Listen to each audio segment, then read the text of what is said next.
Assalamualaikum warahmatullahi wabarakatuh. Waalaikumsalam.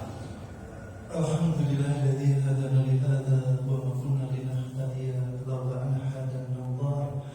La batat rusul bina bil haqq wa anzirkum jannah uristuma bima kuntum ta'malun. Walladzi arsala rasulahu bil huda wa dinil haqq liyudhhirahu 'ala ad-dini kullihi wa kafaa billahi shahida. Asyhadu an la ilaha illallah wa asyhadu anna Muhammadan 'abduhu wa rasuluh. Allahumma shalli ala Muhammad wa ala alihi wa sahbihi wa man tabi'ahum bi ihsanin ila yaumiddin, amma ba'd.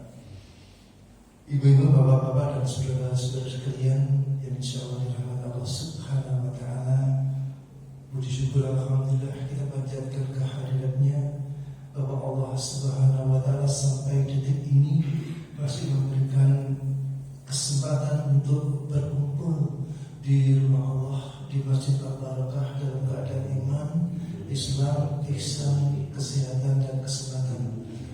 Shalawat serta salam mudah-mudahan selalu terlimpah dan tercurah kepada junjungan kita Nabi Muhammad sallallahu alaihi wasallam beserta para keluarga, para sahabat dan para pengikutnya yang setia sampai nanti di yaumul qiyamah. Amin ya rabbal alamin.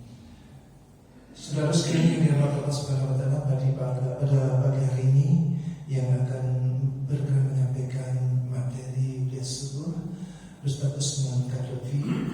Untuk sebelumnya mari kita awali dan kita buka bersama dengan membaca basmalah. Waktu selanjutnya kami silakan kepada Ustaz Usman.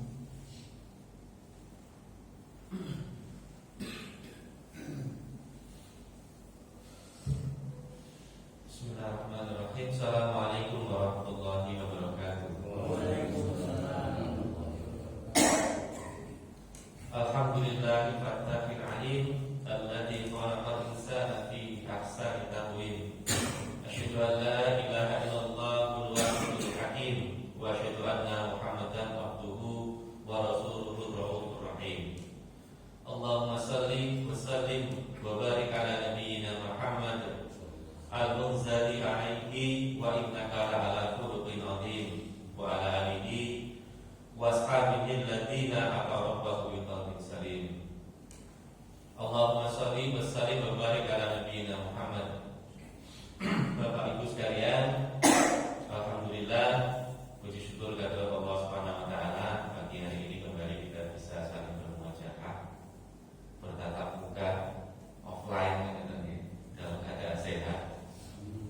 Insyaallah ini nikmat yang luar biasa, dan memang sehat tidak bisa dirasakan nikmatnya, tidak bisa dirasakan pentingnya sampai mungkin datang sakit. Maka Bapak Ibu, senyata masih diberikan kesehatan, marilah senantiasa kita syukuri dengan apa? Tentu dengan kita maksimalkan segenap kemampuan kita untuk taat kepada Allah Subhanahu wa taala. Amin. Kita laksanakan semuanya, tentu semampu kita jauhkan larangan itu jauh-jauhnya. Karena itulah hakikat takwa. Bapak Ibu sekalian, setiap ustaz atau ulama umumnya ketika menyampaikan sebuah taklim materi itu senantiasa menjelaskan makna sebuah istilah, baik secara lughawi atau secara syar'i. Dan di dalam Islam yang namanya istilah pasti dijelaskan apa itu sholat misalnya, apa itu takwa, dan seterusnya dan seterusnya. Barangkali cuma Islam yang memberikan atau senantiasa memberikan definisi, menjadikan takrif, penjelasan secara detail berkaitan dengan makna-makna, khususnya adalah makna-makna istilah di dalam agama Islam. Karena apa Bapak Ibu sekalian? Penting sekali memahami makna.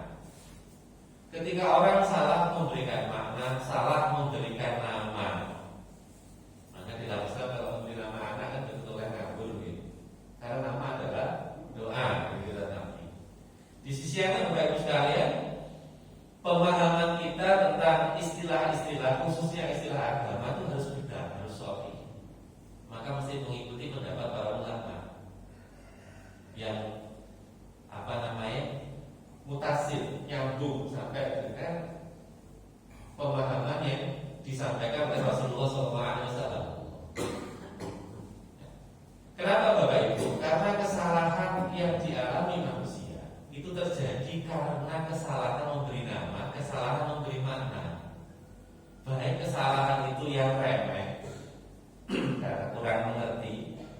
Bahkan bisa terjadi kesalahan yang fatal, yang ujung-ujungnya jadi orang yang kafir, bahkan yang dicap oleh Allah, diberikan predikat orang yang tersesat, dolal. Contoh siapa?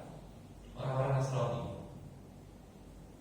Orang Nasrani itu kan pada asalnya, awal mulanya ketika masih bersama dengan Nabi Isa alaihissalam, itu imannya lurus benar. Maka disebutlah mereka sebagai Nasrani. Dari kata Nasron. Nasron itu maknanya penolong. Kan tidak mungkin Nasrullah di beberapa ayat, penolongnya Allah, Nasruddin penolong agama. Kok imannya salah, kan belum mungkin.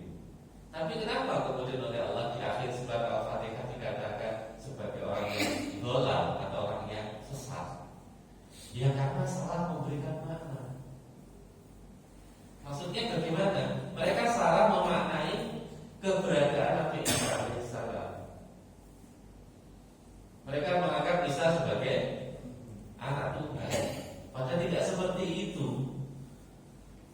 Padahal Isa alaihissalam disebutkan oleh Allah di dalam Al-Quran ya sebagaimana rasul yang lain, bahwa memang beliau memiliki mukjizat yang luar biasa. Yang kalau orang kemudian tidak memahaminya secara benar, bisa jadi kemudian mengalami ketergelinciran seperti yang dilakukan oleh orang-orang Nasrani tadi. Mukjizatnya luar biasa bukan itu, maka sebab disebut Isa Al-Masih. Kira-kira tahu apa maknanya Al-Masih ini Pak? Al-Masih itu maknanya mengusap. Seperti Dajjal juga Dajjal Al-Masih. Dan apa figur boten. Cuma masing-masing punya keistimewaan dalam urusan mengusap. Kalau mengusapnya Nabi Isa alaihissalam itu adalah mukjizat. Kalau Dajjal mengusapnya itu sihir.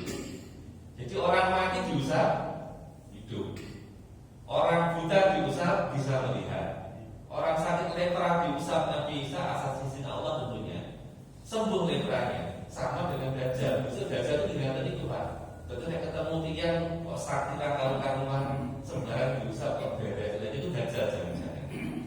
Maka disebutkan Al-Masih, Musa. Dan Nabi Isa itu adalah Nabi yang seringkali tirakat, hampir tidak pernah terlihat makan. Nah, saking seperti itulah kemudian maka pengikutnya di generasi berikutnya setelah para Hawariyin, murid-murid pertamanya, kalau Nabi kan murid terdekatnya kan murid pertama itu sahabat. Kalau murid Nabi Isa disebut Hawariyun. Maka mereka kemudian menjadikan Isa sebagai Tuhan, sebagai anaknya Tuhan, ibunya juga sedemikian rupa. Maka Allah mengingatkan kepada ibu sekalian di surat Al-Maidah ayat 75. Jadi masalah makna itu ternyata berat Pak, kalau pemahamannya salah. Seperti Rasulullah itu. Maka masa juga saya pernah berpikir, jangan terayu, Rasulullah ramu populer kok ahli kitab lugu disini. Konteks ayat yang membolehkan menikah dengan perempuan ahli kitab itu adalah ahli kitab yang akidahnya masih lurus, masih selamat. Jangan saat ini kebetulan maka orang sepakat atau tidak boleh. Di zaman Nabi masih diperbolehkan karena masih ada yang lurus. Contohnya Bukhairoh yang mengidentifikasi bahwa Muhammad itu Rasul itu kan Bukhairoh salah satunya. Waraqah bin Naufal, karena tidak mungkin orang yang akidahnya tidak terus bisa mengenali seorang Nabi. Salman Al-Farisi sebelum masuk Islam, seterusnya. Saya kembali kepada sekalian. Maka Allah mengingatkan kita di surah Al-Maidah, nanti bisa dibuka, surat yang kelima ayat 75. Allah berfirman, "A'udzubillahi minasyaitonirrajim. Mal Masihu ibnu Maryam illa rasul qad khalat min qablihi rusul wa ummuhu siddiqah kana ya'kulani ta'am." Al-Masih putra Maryam, jelas disebutkan. Al-Masih ibnu Maryam, bukan Al-Masih ibnullah. Ya kan dikatakan begitu. Itu dugaan orang-orang Nasrani sehingga mereka tersesat. Al-Masih ibnu Maryam, Al-Masih yaitu Nabi Isa itu adalah anaknya Maryam. Illa rasul, tidaklah dia itu adalah seorang rasul. Qad khalat min qablihi rusul, dan sungguh sudah berlalu sebelum beliau itu banyak rasul. Wa ummuhu siddiqah, dan ibunya itu adalah perempuan yang siddiq. Kalau laki-laki siddiq, kalau perempuan siddiqah, maknanya adalah benar. Benar imannya, benar ucapannya, benar perbuatannya. Jadi Isa itu betul-betul anak yang dikandung tanpa bapak, ya begitu Allah menegaskan. Dan dia anaknya manusia, bukan anaknya Allah. Maka Allah memberikan pensifatan yang sederhana, Bapak Ibu sekalian, sehingga tidak mungkin mereka berdua itu memiliki sifat ketuhanan, tidak mungkin. Karena ya'kulanin ta'am, sederhana sekali. Karena keadaan mereka berdua itu ya'kulanin ta'am, biasa memakan makanan. Kan tidak mungkin Tuhan itu makan.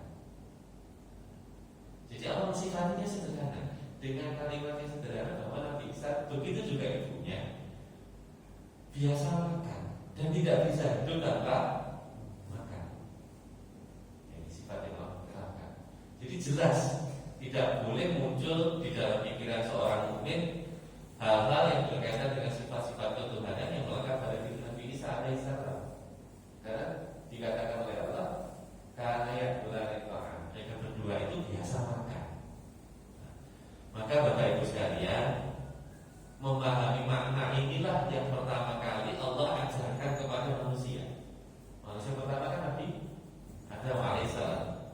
Jadi ketika beliau dibangkitkan dan tidak ada menjadi Adam, menjadi manusia, maka kemudian apa yang Allah ajarkan kepada Nabi Adam? Kalau kita tahu ini dia jadi nama apa? Maka di surah Al-Baqarah nanti bisa dibuka ayat 31. Allah berfirman, "A'udzubillahi minasyaitonir rajim. Wa 'allama Adam al-asma'a kullaha." Dan Allah mengajarkan kepada Adam asma'a kullaha, nama-nama semuanya. Tentu yang dimaksudkan mengajar nama di sini bukan cuma dikenalkan, oh ini matahari, ini bulan, ini bintang, seperti pelajaran kita dulu pada saat SD.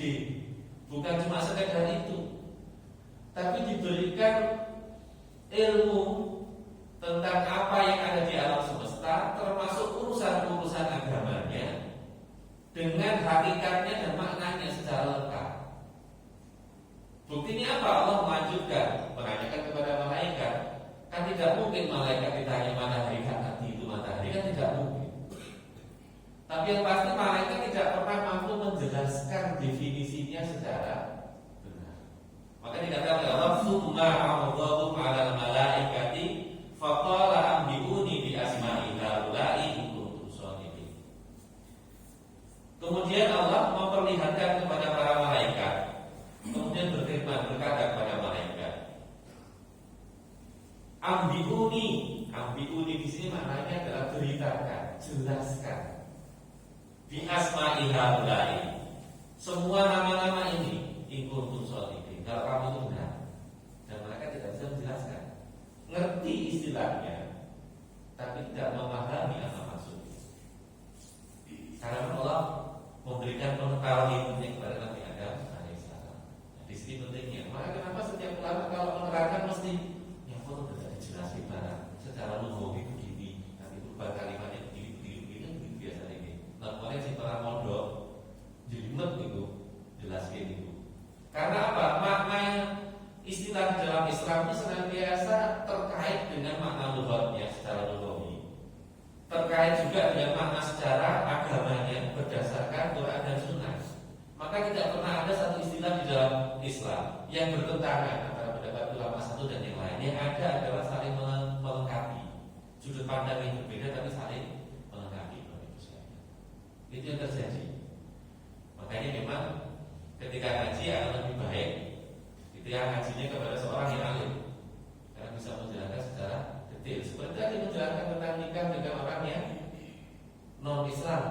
Kalau sekarang dikatakan boleh, tentu tidak boleh sekarang, karena konteks ayat yang membolehkan pada masa itu adalah di masa Rasulullah ketika masih ada ahli kitab yang lurus pemahamannya, yang tidak menganggap Isa sebagai anak Tuhan, tidak ada trinitas di sana, hanya beda dalam urusan ibadahnya saja.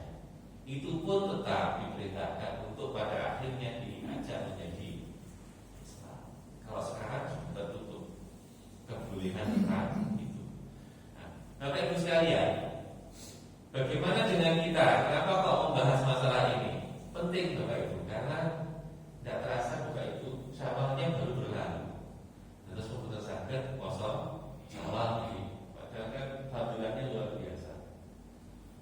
Tapi kita sering menjumpai fenomena umat Islam pada saat Ramadan gaspol, bahasa maksud gaspol, ibadahnya luar biasa gitu.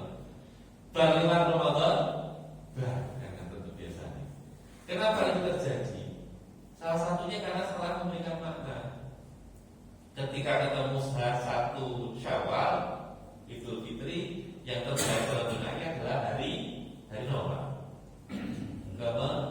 Hari kemenangan. Terpundi-pundi itu tulisannya hari kemenangan. Itu dari mana kalimat hari kemenangan? Kan tidak ada istilah kemenangan di dalam bahasa Arab. Bahasa Arab itu kalau menyebutkan menang dengan istilah tamkin. Tamkin itu menang maknanya. Maka di dalam Islam tidak ada atau ucapan tahniyah atau ucapan apa tahniyah itu? Tahniyah itu kayak ucapan selamat gitu. Tahniyahnya bikin ulama itu tidak ada menyebutkan kalimat tamkin. Yang ada Nabi mengajarkan kepada kita begitu ketemu satu Syawal, taqabbalallahu minna wa minkum. Itu Rasulullah dan para sahabat. Tahniyah sekaligus doa. Jadi ucapan sekaligus riwayat kan begitu seperti. Jadi memang dirayakan Pak. Bukan berarti satu Syawal kemudian terus kamu lihat itu udah betul malah. Yang namanya Id itu hari raya harus dirayakan. Maka tidak ada ceritanya itu makan, tidak ada ceritanya itu poso bukan ceritanya malah karo. Justru kita diwajibkan makan karena memang hari raya. Maka kalau Ibnu Abbas mengajarkan kalau Idul Adha khususnya itu kudu belek kata beliau. Kalau tidak mampu boleh wedhus, ya paling tidak boleh ayam. Tidak satu paling orang cuma lagi Pak begitu kalau Ibnu Abbas. Pemiling-miling bahwa ini hari raya harus dirayakan dengan sukacita. Kalau Adha khususnya mesti yang beli. Kalau tidak mampu paling murah biasanya atau makan sate di mana sate itu akan kemana ini. Nek kilo-kilo wedhus kok larang yang sate ini kan soal tasik mampu dirayakan begitu. Itu Abbas. Maka tidak ada ceritanya itu terus prihatin bukan ada cerita. Supaya tidak prihatin satu Syawal maka kita sebelumnya harus bayar zakat fitri supaya semua orang bisa makan. Tapi tahniyahnya menarik, bukan mengatakan selamat hari kemenangan buatan, tapi Nabi mengatakan taqabbalallahu minna wa minkum. Semoga Allah menerima dari kalian, dari engkau dan dariku. Maksudnya kita berdoa kepada Allah, semoga Ramadan yang sudah kita jalani sebulan itu, amal-amal yang kita kerjakan diterima oleh Allah, ya bagi saya dan juga bagi kalian. Artinya tidak pernah ada kemudian di dalam benak Rasulullah dan para sahabat ini hari kemenangan. Khawatirnya kalau kemudian berpikir satu Syawal itu hari kemenangan, merasa sudah mampu mengalahkan setan, sudah mampu menundukkan secara total bahwa nafsu. Apakah seperti itu? Tentunya kan tidak. Bahwa kita lebih kuat dibandingkan bulan-bulan yang lain, iya. Tapi ketika kemudian mengangkat itu hari kemenangan, khawatirnya kemudian menjadi terlena. Kemudian akhirnya balik kepada kebiasaan-kebiasaan yang sudah lalu-lalu. Sing biasanya tilawah, akhirnya karena sudah merasa menang, tidak tilawah kan begitu. Nek sudah terus alhamdulillah. Karena kalau mau persis kayak Ramadan dia abot. Ramadan targetnya khatam 3 kali, dia abot Pak. Kalau di luar Ramadan 3 kali, tapi paling boten 1 hari 1 juz kan ada gitu. Mungkin pemahaman yang salah itu terjadi karena tahniyah yang diucapkan minal aidil wal faizin itu. Meskipun tidak salah Bapak Ibu, yang salah dia mengartikan. Itu memang tidak pernah diucapkan Nabi, tapi ada beberapa riwayat menyebutkan itu tahniyahnya beberapa sahabat. Minal aidin, semoga kita termasuk orang yang kembali. Kembali di sini kan artinya kan taubat. Karena kembali itu dalam bahasa Arab juga bisa dimaknai disebut dengan istilah tubuh. Tubuh itu dikata taubat. Semoga kita menjadi orang yang kembali. Maksudnya kembali taubat, kembali kepada iman, kembali kepada Islam, kembali melakukan kebaikan. Wal faizin, nah ini kata faiz di sini, faiz atau fauz di sini, dan mendapatkan kemenangan. Padahal di dalam Al-Quran tidak pernah diartikan fauz itu sebagai kemenangan, tidak pernah. Senantiasa fauz diartikan sebagai keberuntungan. Dalam konteks apa Bapak Ibu sekalian keberuntungannya itu? Al-Quran menjelaskan di surat Al-Imran 185. Al-fauz di sini maknanya, keberuntungan di sini maknanya adalah ketika kita dijauhkan dari neraka, dimasukkan ke dalam surga. Artinya apa? Diterima amal-amal kita, dimaafkan oleh Allah kesalahan-kesalahan kita. Maka di surat Al-Imran surat ketiga 185 Allah mengingatkan di awal ayat Allah mengatakan begini, Alhamdulillah masyaallah rajim, kullu nafsin dha'iqatul maut. Jadi hafal semua dan seterusnya. Setiap yang punya jiwa itu pasti mati. Maka di tengah Allah mengatakan faman zuhziha 'anil nar wa udkhilal jannata faqad faz. Maka barang siapa yang dijauhkan oleh Allah dari neraka wa udkhilal jannah dan dimasukkan ke dalam surga. Jadi bukan karena amal kita loh Pak begini. Namanya dijauhkan itu aktif atau pasif Pak? Pasif itu berarti Allah yang menjauhkan kita dari neraka. Wa udkhilal dimasukkan dari pasif. Maka tetapi manusia tidak masuk surga karena amal, karena fadlnya Allah. Lah fadlnya Allah hanya diberikan kepada mereka yang berusaha istiqomah beramal soleh, istiqomah di dalam iman kan? Faqad faz, maka pasti dia itu faz di sini kata fauz. Masa pasti dia jadi orang yang beruntung. Dan Allah menutup ayat itu dengan wa mal hayatud dunya illa mata'ul ghurur. Dan ketahuilah bahwa sesungguhnya kehidupan dunia itu adalah mata'ul ghurur, kenikmatan yang menipu. Itu yang Allah ingatkan. Bukan berarti tidak boleh dinikmati Pak, tapi jangan sampai terlena sehingga lebih mendahulukan dunia daripada urusan akhirat. Nah, itu Bapak Ibu sekalian. Maka ketika kita berbicara masalah Syawal dan bulan-bulan berikutnya, sebetulnya Allah tidak mengingatkan kita tentang istiqomah sesungguhnya. Maka ketika Allah meletakkan bulan, termasuk fadilah masing-masing bulan sudah sedemikian rupa. Mau Ramadan yang luar biasa, yang Nabi menjanjikan man shoma Ramadan imanan wa ihtisaban ghufira lahu ma taqaddama min dhanbi. Siapa yang puasa Ramadan dasarnya iman, berharap-harap, maka Allah ampunkan dosanya yang sudah lalu-lalu. Maka Allah siapkan sejak jauh-jauh hari Rajab. Itu kan termasuk apa? Bulan-bulan atau Arba'atul Hurum yang haram yang 4 Rajab. Sya'ban waktunya pahala dilaporkan kepada Allah kan begitu gitu. Masuklah kita Ramadan maksimal itu Ramadan. Setelah Ramadan Syawal, kata Syawal ulama mengatakan meningkat harapannya. Ya meskipun tidak sama seperti Ramadan paling boten, ada yang tertinggal. Setelah itu apa? Masuk Dzulqa'dah sekarang ini. Ini masuk Arba'atul Hurum ini masuk bulan Haram. Nanti lanjut lagi pada bulan Zulhijjah, masih bulan Haram lagi. Kemudian Muharram masih bulan Haram lagi. Jadi sebetulnya Allah mengharapkan dalam rentang yang cukup panjang mulai Rajab sampai Muharram itu terus istiqomah. Kalau sekian bulan lama yang kita sudah sungguh-sungguh, insya Allah pada bulan berikutnya lebih mudah kita untuk mempertahankan rutinitas ibadah yang baik tadi. Maka sesungguhnya ketika kita bicara Syawal, kita bicara istiqomah. Dawam dalam amal dan yang lebih penting tadi istiqomah di dalam iman. Karena ini yang nanti akan menyelamatkan kita. Amal itu soal bukan soal medul, kadang nambah kadang berkurang, tapi iman tidak boleh rusak sedikit pun. Maka di awal saya menjelaskan tentang bagaimana ruginya orang-orang Nasrani itu yang salah memberikan nama, salah memberikan makna kepada keberadaan Nabi Isa alaihi salam. Maka orang yang seperti itulah Bapak Ibu yang memaknai Islamnya dengan benar, imannya dengan benar. Yang Allah janjikan di surat Fussilat, insyaallah Fussilat, bahwa yang istiqomah di dalam itu. Karena kalau istiqomah dalam amal itu rada manusia naik jatuh, tapi istiqomah dalam iman itu harus tidak boleh berubah sedikit pun.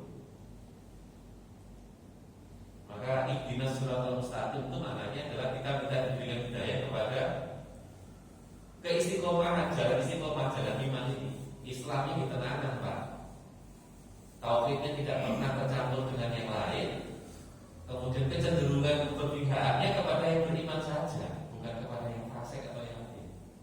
Maka Allah menjanjikan orang yang seperti itu di surah Fussilat ayat 50. A'udzubillahi minasyaitonir rajim. Innal ladzina qalu rabbuna Allah tsumma istaqamu tatanazzalu 'alaihimul malaikah alla takhafu wa la tahzanu wa abshiru bil jannati allati kuntum tu'adun. Innal ladzina qalu, sesungguhnya siapa saja yang mengatakan Rabbuna Allah, Rabb kami adalah Allah, tauhid. Tsumma istaqamu, kemudian dalam waktu yang sangat panjang, tsumma itu panjang.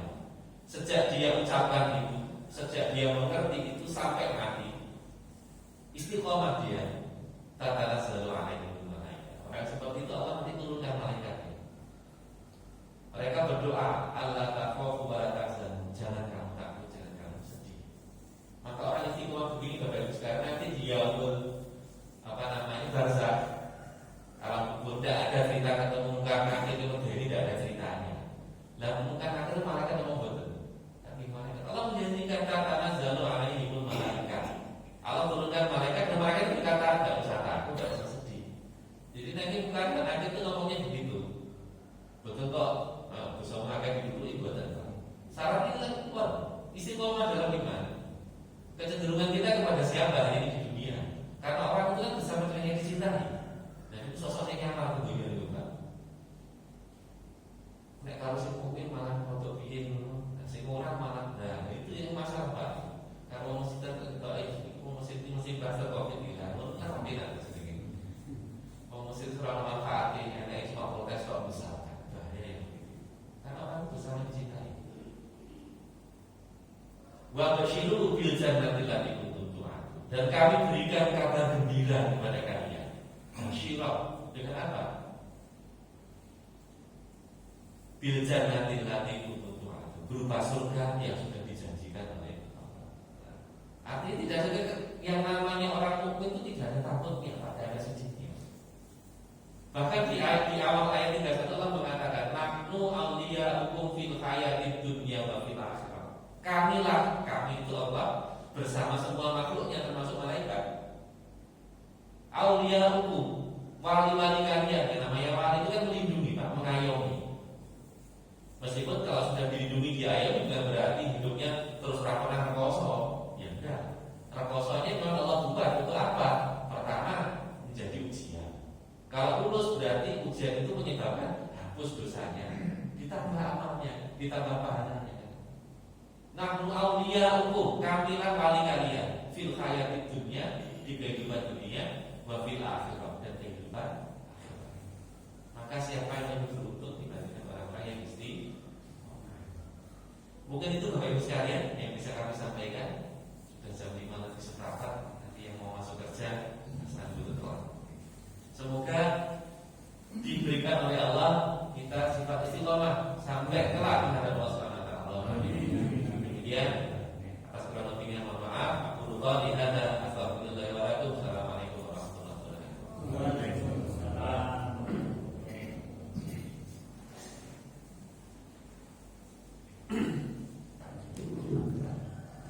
Demikian sekalian kajian kita di pagi hari ini.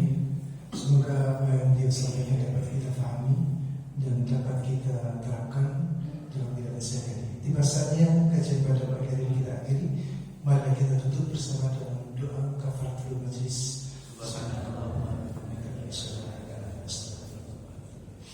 Kurang dan lebihnya saya mohon maaf. Akhir kalam wabillahi taufiq wal hidayah. Wassalamualaikum warahmatullahi wabarakatuh.